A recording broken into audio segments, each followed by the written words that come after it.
Well, good morning, everybody, and thank you all very much for being here.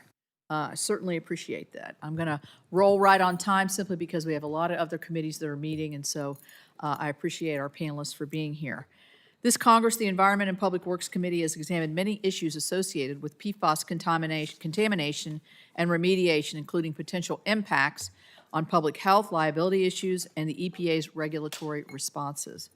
I've seen firsthand the impact of PFAS contamination in my home state of West Virginia, and I'm going to continue leading this committee's efforts to protect the health of my constituents, clean up legacy pollution, and ensure the folks responsible for the contamination fund their share of the cleanup costs. Today we'll discuss another part of the PFAS problem, how PFAS cleanup and disposal directly affects billions of dollars in infrastructure investment. Project managers, including federal contractors, encounter PFAS contamination when expanding airports, rebuilding roads, bridges, and replacing water systems. Since there's not a clear framework guiding where contaminated soil should go, what standards apply, or who is liable, it becomes extremely difficult to clean up and remediate these sites once contamination has been identified. To address the liability concerns after the EPA's designation of PFOA and PFOA, PFOS as hazardous substances under CERCLA, the agency issued an enforcement discretion policy to protect some passive receivers, including landfills, airports, and farms.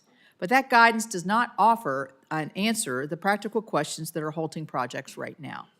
First, the system between contractors and disposable facilities is breaking down. Today's projects face a major impossible situation. Landfills often will not accept soil unless the soil is tested for PFAS because insurance companies won't provide coverage to the landfill operator. When contractors do test the soil, there is no established federal standards to measure against. Insurers often deny coverage if any PFAS is detected, even if PFAS is below varying state standards. Second, because project managers cannot price this liability risk, potential bids for infrastructure projects just come in with huge contingencies or no bids at all.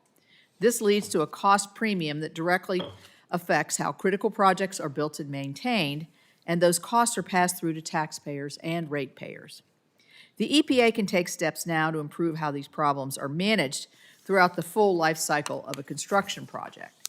The agency should issue clear disposal guidance to restore predictability, so contractors and landfills know where to dispose of contaminated soil. Projects need federal soil screening levels that are practical and implementable. Communities need guidance on managing PFAS in groundwater, stormwater, and treatment systems. We also need to address the root cause of the contamination. PFAS hotspots, such as military sites and airports, are a major source of the problem.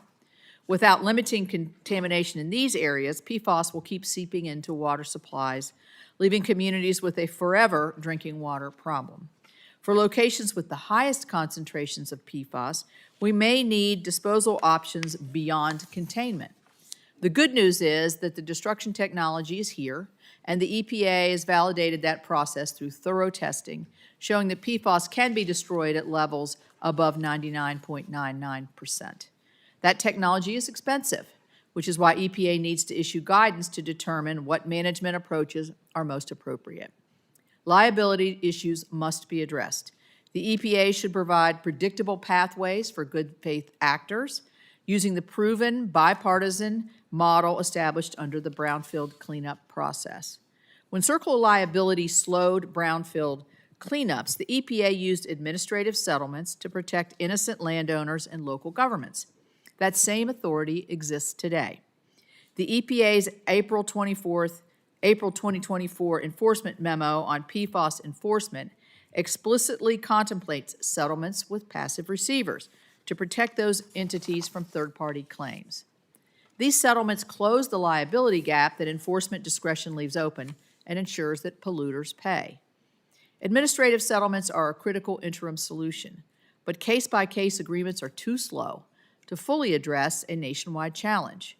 Recognizing the limitations of EPA's administrative authority, Congress must provide a permanent statutory solution through the 2002 Brownfields amendments. This statutory fix removed the burden of case-by-case settlements by providing lasting legal certainty.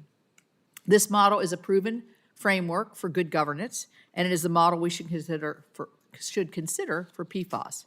Congress must come together to enact a bipartisan solution to minimize future PFAS contamination, develop a clear path to destroy PFAS, and protect passive receivers. I'm committed to working with members on both sides of this aisle, and I look forward to hearing from our witnesses, and I will now turn to our ranking member Whitehouse for his opening statement.